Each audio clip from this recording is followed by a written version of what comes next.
I can fix it. You can fix what? The Pinnacle Tower Foundation problem. I can fix it. I can fix it. The words were barely above a whisper. Chiamaka stood in the middle of the glass and steel lobby of Okafor Empire Holdings, one of the most powerful real estate development companies in all of West Africa. Her feet were wrapped in worn, dusty sandals. Her dress, a faded Ankara print, was too large for her thin frame, the fabric stretched tight over her swollen belly.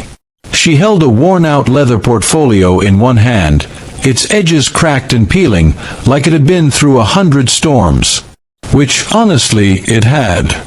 Around her, men in tailored suits spoke in hushed tones. Women in expensive heels clicked across polished floors. Security guards eyed her the way people always eyed her, like she was something that had wandered in from another world. Because she had.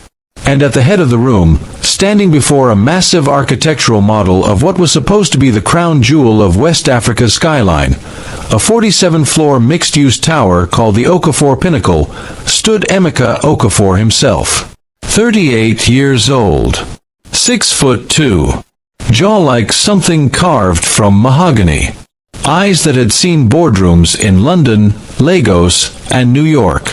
He was not a cruel man. He was not an arrogant man. But he was a precise man.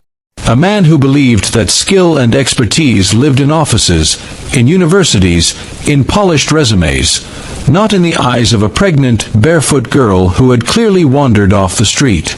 He looked at her. Then he looked at his head engineer, Mr. Babatunde, a man with 2 master's degrees and 20 years of experience, who simply shrugged, as if to say, I have no idea who she is or how she got in. Then Emeka Okafor looked back at the girl. You can fix. What exactly? He said slowly, as though choosing each word the way a man picks his steps across wet concrete. Chiamaka met his gaze and did not blink.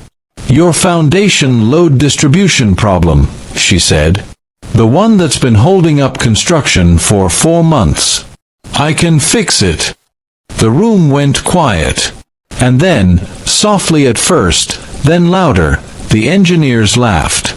But Chiamaka did not move, did not flinch, did not look away, because she had nothing left to lose, and everything left to prove. Before we go any further, if this kind of story speaks to your soul, if you believe in the power of quiet strength and the dignity of the overlooked, hit that like button right now and subscribe to our channel. Drop a comment below and tell us where in the world you're watching from. We have a family of viewers from all across the United States and beyond, and every single one of you matters. Let's go back to the beginning. Chiamaka Adeyemi was born in Enugu in the rainy season, which her grandmother said was a sign that the heavens were announcing something. Her mother died giving birth to her. Her father, Professor Chiamaka Adeyemi, was a structural engineer and a lecturer at the University of Nigeria. He was not a wealthy man, but he was a brilliant one. And more than that, he was a tender one. He raised Chiamaka alone, with the kind of fierce, patient love that fills the spaces where money cannot reach. From the time she could walk, she followed him everywhere. Into his study, where blueprints covered every wall like wallpaper. Into his lectures, where she sat quietly in the back and listened to things no 7-year-old should have been able to understand, and understood them anyway. Chiamaka, he used to say, the world is made of forces. Compression, tension, load and resistance. Once you understand the forces at work, in a building, in a life, you will know exactly what needs to be done. She remembered every word. By the time she was 12, she could read a structural blueprint faster than most of his second-year students. By 16, she was solving his grading papers for him. By 18, she had been accepted to study civil and structural engineering at the University of Lagos, one of only 4 women in her cohort.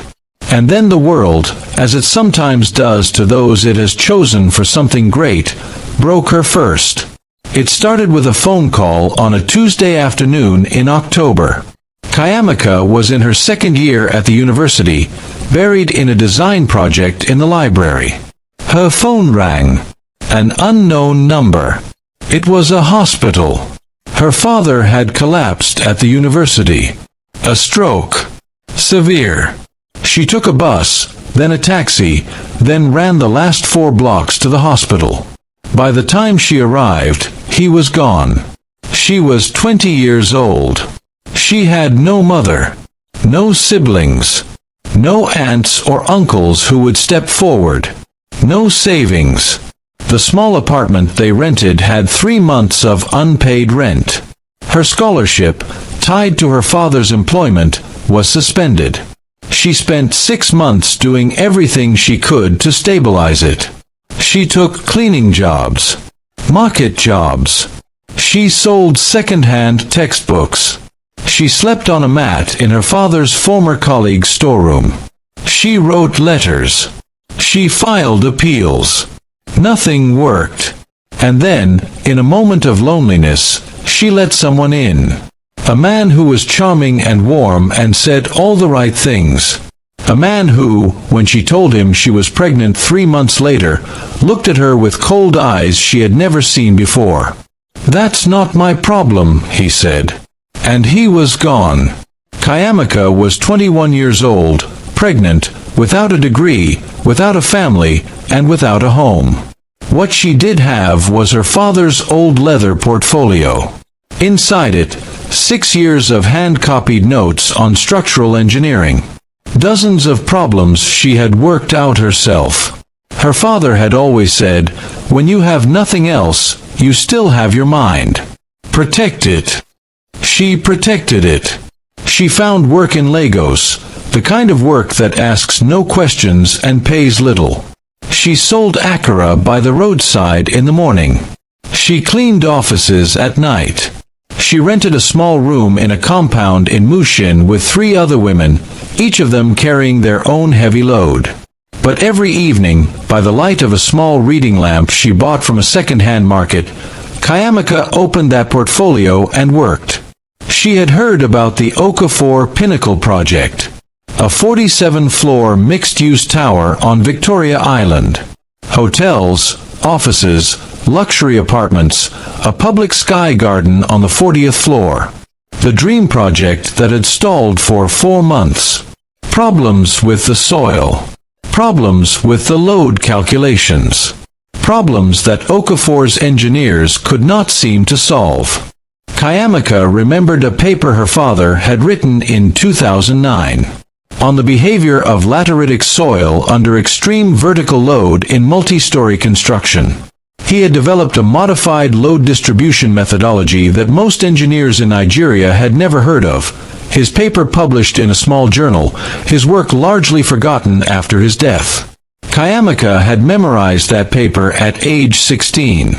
She sat at her small table, belly round and heavy, lamp flickering softly, and she worked.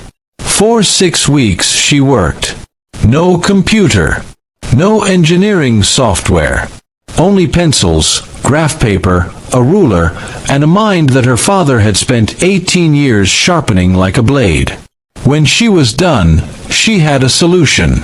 And she decided, with a kind of quiet, terrifying courage that belongs only to those who have lost everything and discovered they are still standing, that she would deliver it herself. Emeka grew up in Abia State. His father was a mechanic. His mother sold fabric in the market. They were not poor, but they were never comfortable. He watched his parents work with the kind of dedication that leaves calluses on the soul as well as the hands. He made himself a promise at age 10, "I will build something that lasts." He won a scholarship to study business and economics at the University of Lagos. Then another to a postgraduate program in real estate development in London. He returned to Nigeria at 28 with a vision, a small inheritance, and the Okafor stubbornness, the inability to accept that something cannot be done. He built his first building at 30. By 35, Okafor Empire Holdings had a portfolio worth over $200 million. But the pinnacle was different. The pinnacle was the dream, not just a business venture, but a statement. A monument.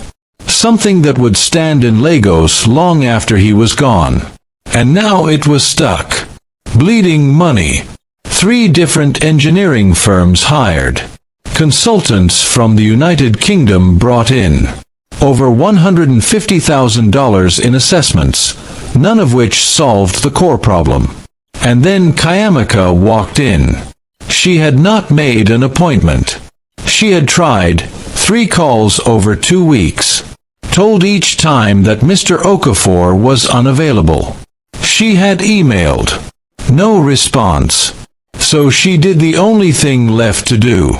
She dressed in her cleanest Ankara dress, put on her sandals, tucked her portfolio under her arm, and walked into the lobby of Okafor Empire Holdings on a Wednesday morning at 10 o'clock. "Who are you here to see?" the security guard asked. "Mr. Emeka Okafor," she said. "Do you have an appointment?" "No," she said. "But I have something more valuable than an appointment. I have the solution to his foundation problem." Whatever the reason, perhaps the certainty in her voice, the guard picked up his desk phone and made a call. 5 minutes later, Chiamaka was in the elevator. The conference room on the 14th floor was large and cold with air conditioning. A scale model of the pinnacle sat in the center of a long table. 6 men sat around it, Emeka's lead engineer Mr. Babatunde, 2 junior engineers, a structural consultant from Abuja, and 2 senior executives. Emeka stood at the head of the room, arms folded, looking at the model like a man running out of patience with something he loves. He turned when she walked in. He looked at her, really looked. The belly, the worn sandals, the portfolio, the face that was young but carried something ancient in it, the way faces do when they have known real hardship. "Miss," he said. "Chiamaka. Chiamaka Adeyemi." "Miss Adeyemi," he said carefully. "I'm not sure who let you up here, but I'm in the middle of a very important. Your foundation is failing because your load distribution model doesn't account for the time-dependent consolidation behavior of the lateritic substrate at depth," Chiamaka said. "Your current design assumes uniform consolidation rates. But the soil profile at that site has at least 3 distinct stratified layers with different consolidation coefficients. Your load is migrating laterally in the 3rd stratum. That's why you're seeing differential settlement in the eastern quadrant." The room was silent. Mr. Babatunde set down his pen. Emeka Okafor uncrossed his arms. "How do you know about the eastern quadrant settlement?" "It was referenced in a Lagos State Development Report filed 6 months ago," she said. "A public document. But the solution isn't in that report. I've been working on the solution for 6 weeks." She set her portfolio on the table and opened it. Inside, 41 pages of hand-drawn calculations, annotated diagrams, soil behavior models, and a complete revised foundation scheme, all done in pencil, on graph paper, with the precision of someone who had been thinking about nothing else for 6 weeks. Nobody spoke for 11 minutes. Chiamaka stood at the end of the table, hands folded over her belly, watching them read. She did not fidget. She did not explain. She let the work speak. Emeka did not simply take her word for it. That would not have been responsible, and Emeka Okafor was, above all, a responsible man. He asked Mr. Babatunde to review her calculations in detail. He had both men work through her methodology line by line, checking it against the site data. 4 hours later, Babatunde knocked on Emeka's office door. "Sir," he said. Emeka looked up. "She's right," Babatunde said simply. "The methodology is sound. I've checked it 3 times. With some refinement for implementation, this approach will work. We're looking at a modified piled raft foundation with staged loading. It addresses the differential settlement issue completely." He paused. "It's elegant, actually. Her father's original methodology is good. But what she's done with it, the adaptation, that's something else entirely." "Where is she?" Emeka asked. "Waiting in the lobby," Babatunde said. "She said she'd wait as long as necessary." Emeka went down to the lobby himself. Chiamaka was sitting near the window, her portfolio on her lap, her hands resting on her belly. She was looking out at the Lagos skyline with an expression that was impossible to name. Not quite peace, not quite sadness. Something in between. The expression of someone who has been through enough that the simple act of sitting in a cool room and being still feels like a gift. Emeka sat down across from her. "Your calculations are correct," he said. She nodded slowly. "I know. Chiamaka." He leaned forward. "I want to offer you a consulting contract for the completion of this project. Full compensation, professional rates. I also want to fund the completion of your degree," he continued. "Tuition, living expenses, everything. With one condition." "What condition?" she asked. "When you're done," he said, "I want you to come work for this company. As a full engineer. Not an intern. Not a junior. A structural engineer, on a proper salary, with a proper contract. Your father's methodology deserves to be in buildings. And you deserve to be the one who puts it there." Chiamaka was quiet for a long moment. "Why are you doing this?" she asked. He thought about the question carefully. "Because I almost missed you," he said. "And I don't want to spend the rest of my life as the man who almost missed the most important solution that ever walked into his building." Construction on the Okafor Pinnacle resumed within 3 weeks of Chiamaka's visit, using her modified foundation scheme. The approach worked. The differential settlement in the eastern quadrant stabilized. The modified piled raft foundation performed better than any of the previously proposed solutions. The geotechnical team, initially skeptical, became converts. Even Babatunde, not a man given to easy praise, told his wife one evening that in 20 years of engineering, he had never seen a problem solution that clean. The project's financial team later calculated the total cost avoided by the new approach. The penalties stopped, the alternative solutions abandoned, the consultant costs not incurred, the timeline recovery. The number was $50 million. $50 million. Saved by 41 pages of hand-drawn calculations. Saved by a pregnant woman in worn sandals and a faded Ankara dress. Saved by a daughter who had kept her father's work alive when the world had stopped paying attention to it. Chiamaka's daughter was born on a Thursday evening in April. Healthy, loud, and absolutely certain the world owed her its full attention. Chiamaka named her Adiz. It means, daughter of the king. Because her own father had always said that she was a princess, not in the fairy tale sense, but in the oldest sense. A person of dignity and worth, regardless of what the world told her. 6 weeks after the birth, Chiamaka enrolled at the University of Lagos to complete her degree. She went back not as the struggling young woman who had been told her situation was not stable enough, but as someone who had already saved a $50 million project and could prove it. She finished her degree in 18 months. She wrote her final thesis on the application of her father's load distribution methodology to multi-story construction on lateritic substrates, the first formal academic treatment of his work in 15 years. Her thesis was published. Engineers across Nigeria, Ghana, Côte d'Ivoire, and beyond read it. Several construction companies wrote to ask about licensing the methodology. She came to work at Okafor Empire Holdings on a Monday morning in a tailored suit, with a D's strapped to her back in a bright yellow carrier, because it was her first day and she would not apologize for any part of herself. Emeka was in the lobby when she walked in. He looked at her, and he smiled. Not the smile of a billionaire pleased with a good business decision. The smile of a man who had seen something he almost missed, and hadn't.